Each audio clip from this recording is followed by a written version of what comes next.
প্রতিরোধ করে আমরা প্রথমে এই কৃতজ্ঞতা জানাই এই দেশের ছাত্র সমাজকে, তাদের হাত ধরে বিগত 15 বছরে জুলুম অত্যাচার নির্যাতনের অবসান করতে বৈষম্য বিরোধী ছাত্র আন্দোলনের যারা নেতৃত্ব ছিলেন তাদের প্রতি আমাদের কৃতজ্ঞতা এবং ভালোবাসা রইল।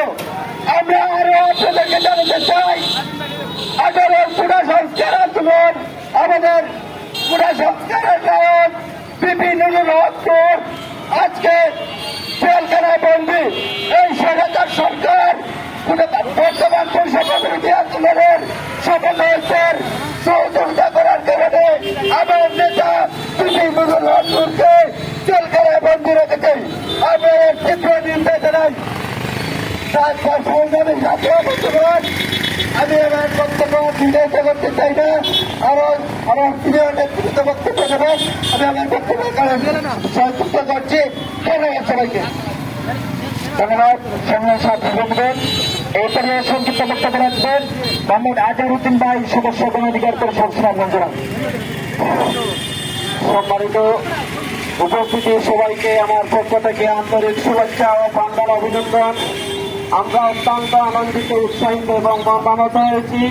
আজকে যেখানে দাঁড়িয়ে আমরা বক্তব্য দিচ্ছি সেখানে দাঁড়ানোর কথা আমাদের অনেক শহীদ ভাই, কিন্তু আজকে আমরা বিজয় মিছিল এটা আমরা মনে করি না, বিশেষ করে আমি মনে করি না। আমি মনে করি এটা একটা সুখের মিছিল, কারণ আমাদের অনেক শহীদ ভাই, আমাদের অনেক ভাই রক্ত দিয়েছে, অনেক ভাই হাসপাতালে আছে, অনেক মায়ের ফুল কালি হয়েছে, অনেক ফুলের বিধবা হয়েছে, অনেক ভাই হারা হয়েছে, অনেক বাবা হারা হয়েছে। সংগ্রামী বন্ধুগণ, আমি দেশবাসীকে অত্যন্ত গুরুত্বের সাথে কৃতজ্ঞতা জ্ঞাপন করছি।